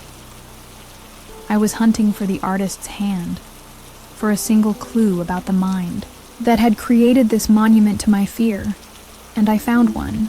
My gaze, now analytical instead of horrified, caught something I had missed in my panic. Tucked away in the bottom right corner of the mural, partially obscured by the drawing of my withered fern, was a symbol. It was a small, strange sigil, like a stylized bird's skull with a single long feather extending from it. It was drawn with a confident, deliberate stroke. It was a signature, and the knowledge that my tormentor had a name, or at least a mark, was the first real weapon I had ever been given. My entire perspective shifted. I had been trapped in a supernatural framework, thinking of ghosts and demons. But this signature, this artistry, it felt human, obsessive, terrifying, but human. And humans have histories. They leave records. If this entity was tied to my apartment, then its history was here, buried in the building's past. I would stop looking for answers in the paranormal and start looking for them in the mundane. Rental agreements, public records, human history. My first stop was Mrs. Gable. I couldn't afford to sound like the frantic, paranoid woman she had likely heard about from the police. I needed a cover story, a mask of sanity and purpose. I approached her later that morning with a carefully crafted lie. I was an artist, I told her, deeply inspired by the building's history, and I was planning a series of paintings based on its past. I wanted to know about the people who had lived here, specifically in my unit. The lie felt natural, a comfortable new skin. Mrs. Gable, a lonely woman who was flattered by the artistic interest, became a fountain of information. She talked about the families, the students, the young couples who had come and gone over the years. I steered the conversation, gently probing, asking about long-term tenants, anyone unusual, anyone who had lived in my apartment before the young couple I'd taken over from. Her brow furrowed in thought. "Oh, there was one," she said slowly, her eyes distant with memory. "Before the Hendersons. A man. Lived in that apartment for, must have been 30 years. Very quiet man. A recluse, really. An artist, I think. Left ever so suddenly. The landlord at the time said he just vanished. Didn't even take all of his supplies. My heart began to beat faster. This was it. I leaned in, trying to keep my voice casual. "Do you remember his name?" I asked. "It might be useful for my project." Mrs. Gable tapped her chin. Something odd it was, like a bird's name. Not Robin. Finch. That was it. Mr. Finch. Silas Finch. She paused, then added a final, chilling detail. He was a strange one. Only ever worked in black and white. Charcoal, mostly. Said it was the only medium that could capture the truth of things. Silas Finch. The name echoed in my mind, a key turning in a lock. I thanked Mrs. Gable profusely and left before my excitement could betray me. I had a name.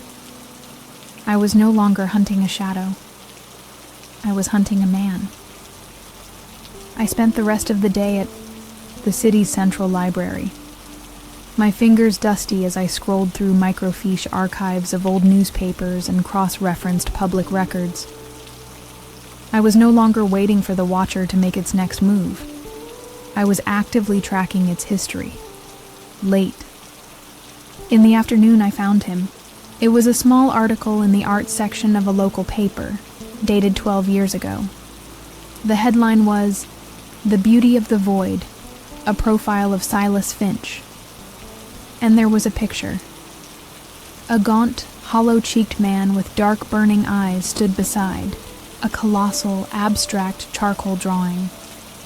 The man's intensity radiated from the grainy photo, a familiar, obsessive fire.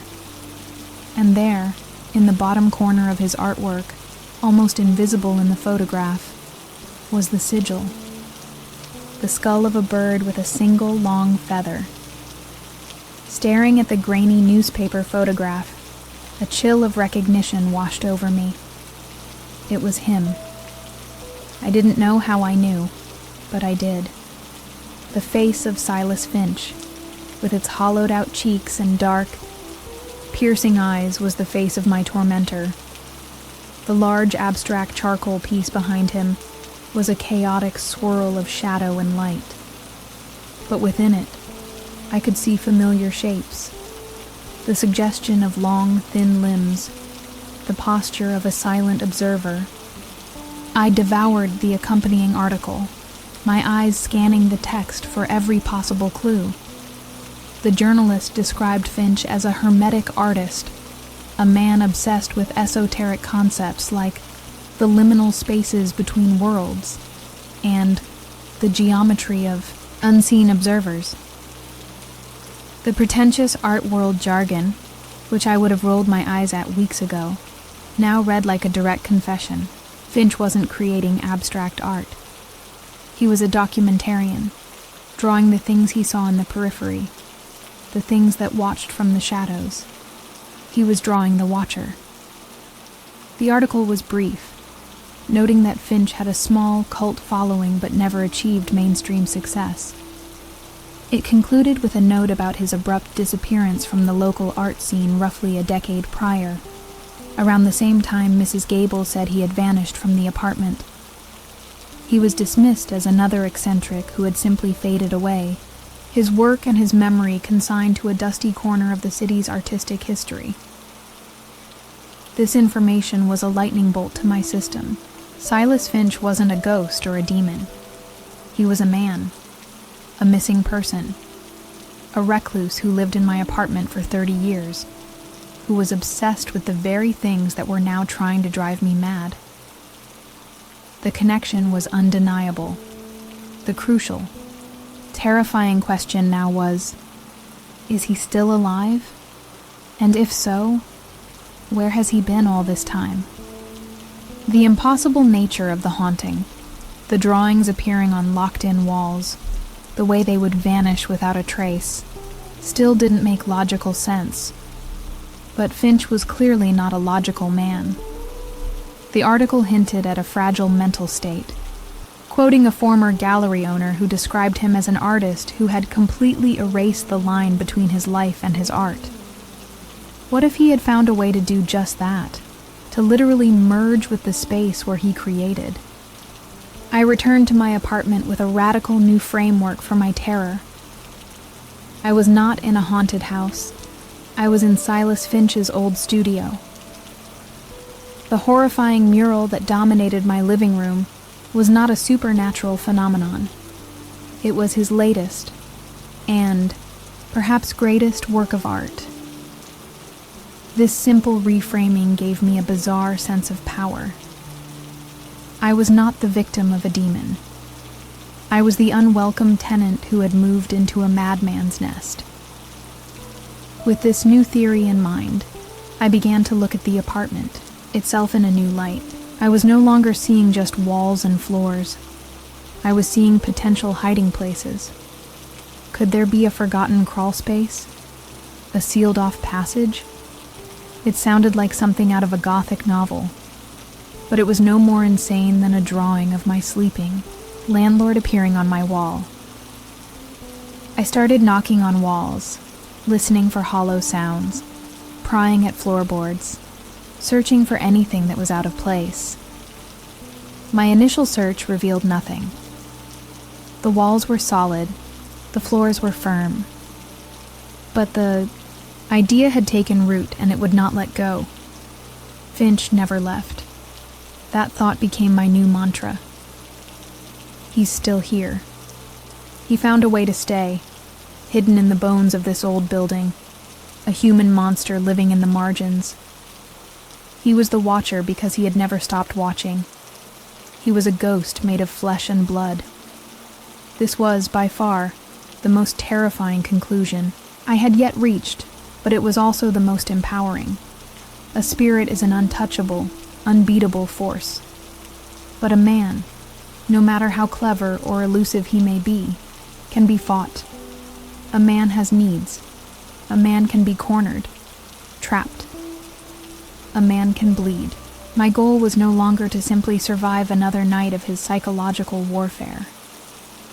I ended my search and stood in the middle of the living room, staring at the great mural on the wall. I wasn't seeing the drawing anymore. I was seeing the plaster and lathe behind it. I was seeing the empty space between the floors, the dark cavities behind the walls.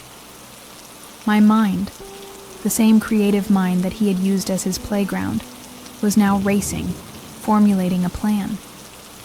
I was done investigating the past. I was now going to set a trap. The hunt was on. My plan was born from a simple, terrifying premise. I could not outfight him, so I had to outsmart him. Silas Finch, the ghost in my walls, believed I was a broken toy. He had spent weeks meticulously dismantling my sanity, and his grand mural was a declaration of his victory. I decided to give him the performance he expected. My weakness, my perceived fragility, would become my greatest weapon. I would play the part of the victim one last time, and I would make it the most convincing role of my life. The trap required bait, and the bait was me. Specifically, the illusion of my complete surrender. I needed to replicate the conditions of my deepest vulnerability to present myself as an easy, sleeping target. The stage had to be set perfectly. I would lure the monster out of the shadows by pretending to have finally been consumed by them. My apartment was a theater, and tonight was opening night for my final, desperate act. I spent the day as a method actor preparing for a role. I made a great show of my despair, pacing the apartment while muttering to myself, occasionally breaking into dry, racking sobs. I stumbled around the room, listlessly touching objects, the very picture of a person who has given up. I knew he was watching, or at least listening. I could feel his presence as a constant, low-frequency hum beneath the floorboards. I wanted him to see that his masterpiece had worked. I wanted him to be proud of his work. My investigation had led me to a theory about his point of access. The large, dominant wall in the living room, his canvas, was the key. An old fireplace had been bricked up on that wall decades ago, the mantelpiece still jutting out like a vestigial limb. It was the only part of the wall that was not original, the only part that contained a deep man-made cavity. It was the most logical weak point, a hollow heart in the center of my home. My trap was not designed to kill, but to expose, to make the invisible visible. I gathered several cans of my most vibrant staining oil paints: cadmium red, phthalo blue, a virulent chrome yellow. With the steady hands of a surgeon, I carefully balanced them on the edge of the fireplace mantel, their lids slightly loosened. Then, I took a near-invisible strand of canvas thread and rigged a tripwire, connecting the cans to a tiny nail I'd hammered into a loose bit of plaster. The slightest pressure or vibration from within the wall would send the paint crashing down. My weapon was chosen with equal care. Not a knife, which required proximity and skill I didn't have, but a heavy rubber mallet I used for stretching my largest canvases. It was dense, solid, and fit reassuringly in my hand. It was a tool of creation, and I was about to repurpose it for something else entirely. I planned to wait in the darkest corner of the room, just beside the fireplace where the shadows were. Deepest, and my own form would be swallowed by the gloom. As night fell, my performance began. I changed into my pajamas, making my movements slow and lethargic. I walked to the kitchen and made a conspicuous show of taking a pill from a bottle, a harmless vitamin C tablet, and swallowing it with a glass of water. Then, I lay down on the mattress on the floor, the same one I'd used weeks ago, positioning myself as a helpless, sleeping offering. I closed my eyes and began to breathe in a deep, rhythmic pattern, feigning a drugged, bottomless slumber. The ensuing wait was the most difficult thing I have ever done. Every muscle screamed to tense up, every nerve ending fired with adrenaline. The silence in the apartment was a physical thing, a pressure against my eardrums. I had to consciously slow my own racing heart, to fight every instinct that told me to flee. I had to become a statue. I had to be the perfect bait. My entire life had been reduced to this single, terrifying moment of stillness. And then I heard it. It was a sound so faint, so delicate, that I almost dismissed it as a product of my own heightened senses. A soft, dry, dragging sound. A scratch. And it was coming from inside the wall. It wasn't in the hallway or outside the window. It was coming from the plaster directly in front of me. It was the sound of a single stick of charcoal being drawn across a surface on the other side of my wall. The scratching continued, slow and methodical. He wasn't breaking in. He wasn't coming for me. He was drawing, adding a final detail to his magnum opus from within his hidden sanctum. He was literally inside the walls. This was the final, horrifying revelation. I remained perfectly still, my knuckles white as I gripped the mallet. My breath was a prisoner in my lungs. The final act had begun. The scratching stopped. A new sound replaced it, a faint grating noise like stone grinding against stone. I watched, my eyes barely slitted open, as a small section of the wall near the bricked-up fireplace began to bulge, the paint cracking around it. Plaster dust trickled to the floor. He wasn't just drawing from inside his prison. He was creating a way to see out of it. He was making sure his victim was truly asleep before emerging. A tiny, dark hole appeared in the center of the bulge, and then another. A pair of peepholes. The sheer violation of it, the idea of his eye pressed against that hole, studying me, sent a fresh wave of revulsion through my body. He was right there, separated from me by nothing more than a few inches of plaster and lath. My feigned stillness felt more real than ever, a paralysis born of pure horror. His efforts to see were his undoing. The pressure he exerted on the weakened plaster was just enough to tighten the canvas thread of my tripwire. For a single breathless moment, nothing happened. Then, with a soft snap, the trap was sprung. The paint cans teetered on the mantelpiece and then plunged downwards, exploding on the hardwood floor in a series of wet, shocking bursts of color. Vivid crimson, deep phthalo blue, and garish yellow splattered in every direction. A muffled, guttural cry of shock erupted from within the wall. It was a human sound, raw and unambiguous. It was not the moan of a phantom. It was the surprised grunt of a man caught in the act. The sound shattered the last of my fear and replaced it with a surge of pure predatory adrenaline. He was real, and he was hurt. Chaos erupted. The weakened section of the wall exploded outwards, and a figure, impossibly thin and caked in a century of dust and grime, stumbled out into the room. He fell directly into the slick, spreading pools of oil paint. It was Silas Finch. He looked less like a man and more like a mummy that had been starved for decades, his skin a translucent, papery white, his clothes little more than tattered rags. He slipped and fell in the paint, his ancient limbs flailing as he tried to regain his footing. His eyes, wild and panicked in his skeletal face, finally locked onto mine. The illusion was broken. He saw me, awake, watching him.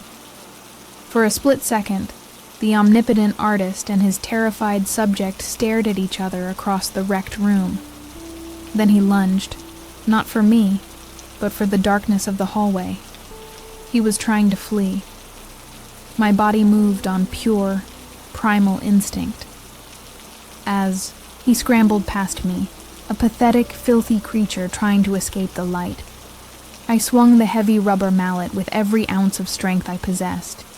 It connected with his calf with a sickening wet thud.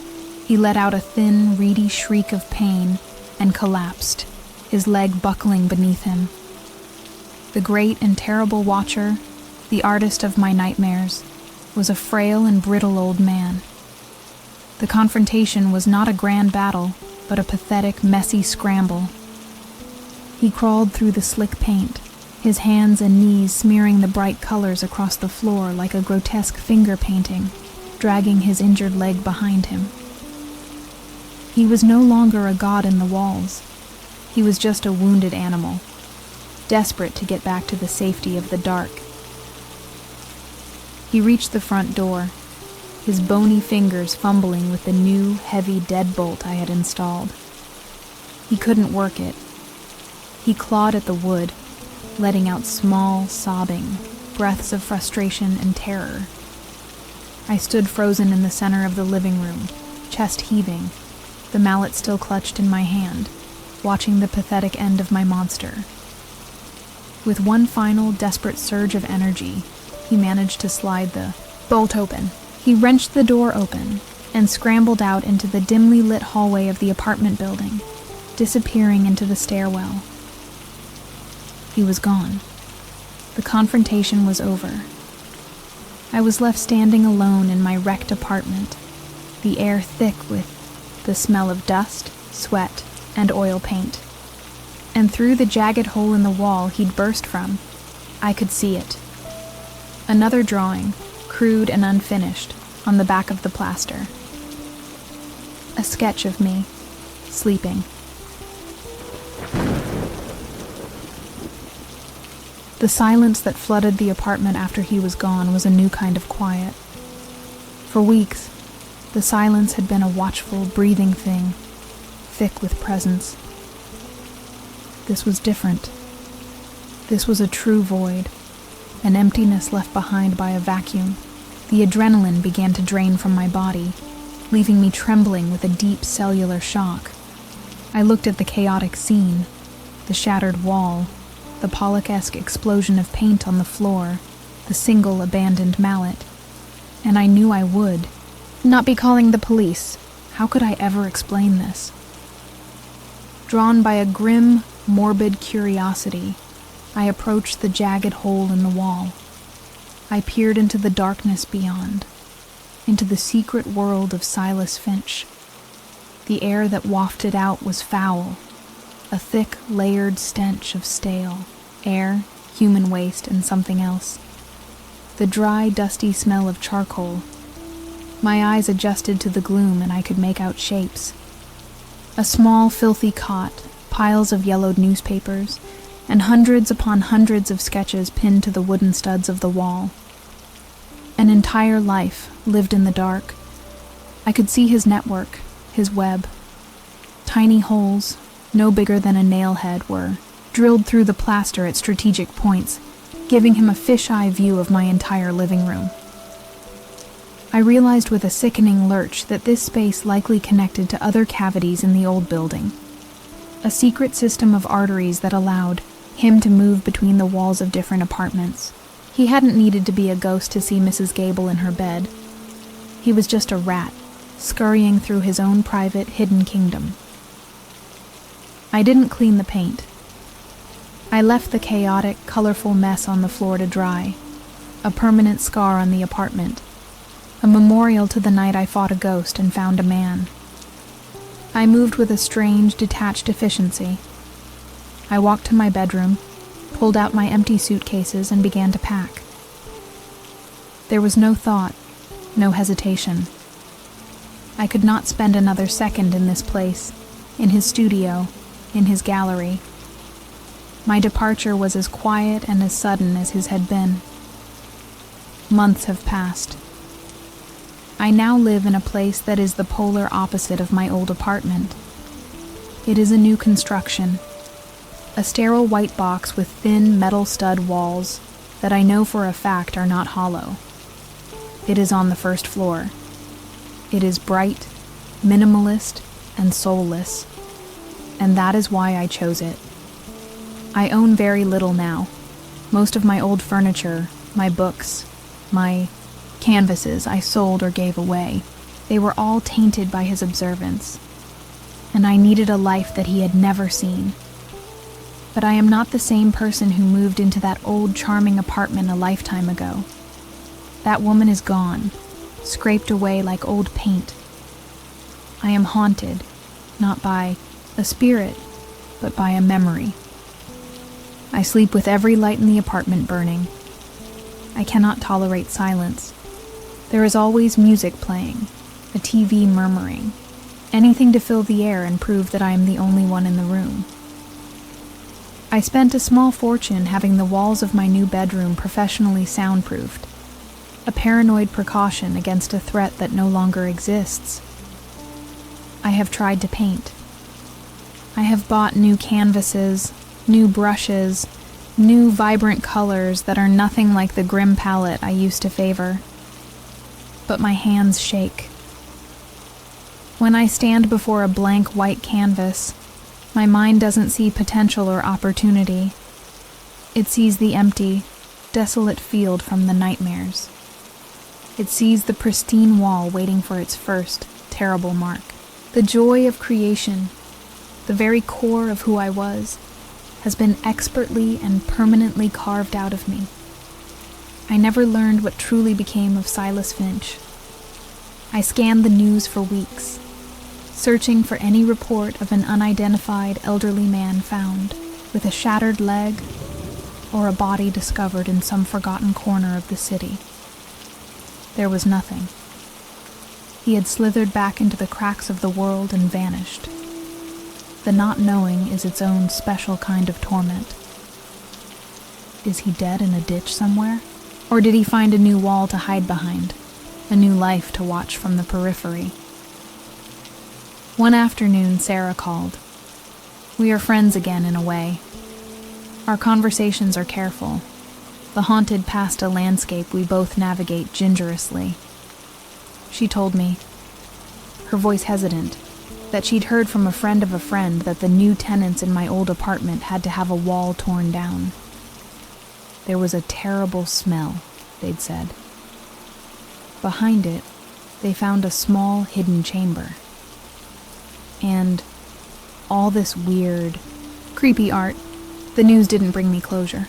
There was no relief in the confirmation. It only served to anchor the horror more deeply in the soil of reality. It was all real. The man, the drawings, the life lived in the dark. That night, for the first time in months, I had a dream. I was not in the field. I was here, in my new, sterile, safe apartment, and I could hear a sound, a faint, familiar, dry scratching. I walked to my bedroom door, and on the smooth white paint, a single black line of charcoal was being drawn. I woke up with a silent scream, my hands flying to my mouth. I scrambled out of bed and threw myself at my bedroom door, flipping on the hallway light. I scanned every inch of the smooth white surface. There was nothing. No mark, no line, no trace of charcoal. It was pristine, untouched. It had only been a dream, but the relief that should have come was absent, replaced by a new and insidious confusion. The dream had felt so real, so present. The line between what he did and what I was imagining was beginning to fray. The dream came again the next night.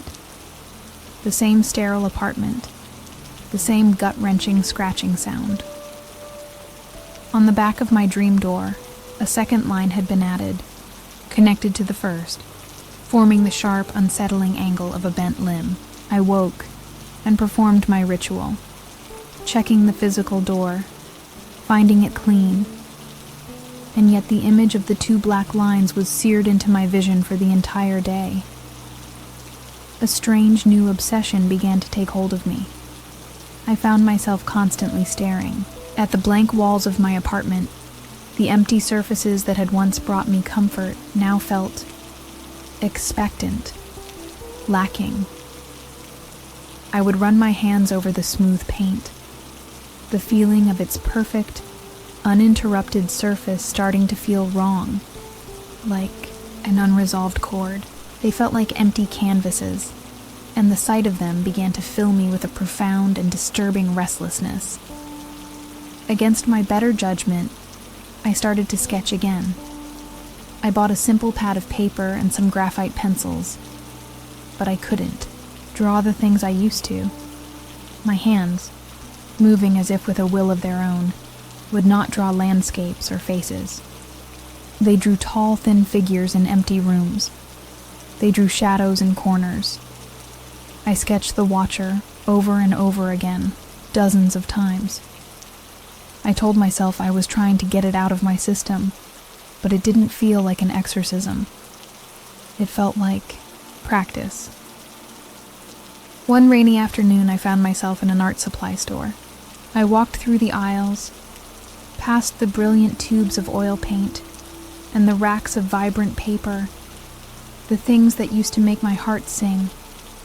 I felt nothing. I was drawn, as if by a magnetic force, to the back of the store, to the quiet, monochrome aisles. My hand reached out, bypassing the familiar willow charcoal of my past, and picked up a box of dense, oily, black compressed charcoal, the kind Silas used. I brought it home, though I couldn't have explained why. I placed the small black box on my clean white coffee table, where it sat for days like a miniature tombstone. It was a focal point in my sterile room, a dark promise. I would stare at it for hours. It was the physical representation of my trauma, the very medium of my torment. And yet, I could not bring myself to throw it away. The dream continued its nightly visitation, the drawing on the door becoming more complete with each visit. It was a full figure now, tall and impossibly thin, standing patiently in the hallway of my sleeping mind. It was my watcher. In the dream, I understood with a chilling certainty that Silas Finch hadn't created it. I had. It was a product of the seed he had planted in my soul. Then last night, I awoke with a strange and terrifying sense of peace. The dream had been the same, but my reaction was different. There was no fear, just a quiet acceptance. The faint scratching sound from the dream seemed to echo in the waking silence of my apartment. I rose from my bed, walked calmly to the coffee table, and opened the box of charcoal. The black dusty stick felt cool and correct in my hand. I walked to my bedroom door. The smooth white expanse no longer felt like a shield. It felt like an invitation. My hand rose, the piece of charcoal held poised between my fingers. I was no longer the victim of the art. I was no longer afraid of the blank space.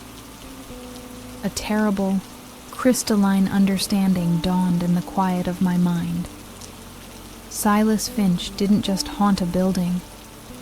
He haunted people. And the watcher he created was not a ghost, but an idea, a virus of the soul. And he had passed it on to me. My hand is steady now. The terror that ruled my life for so long has been replaced by a cold, sharp, creative focus, a feeling I thought I had lost forever. I am not being forced to do this. I am choosing to. I press the charcoal to the door. The first dark, deliberate line I draw is long, and it is slender. The old watcher may be gone, but the act of watching, the need to give the fear a shape, must continue. It is my turn now.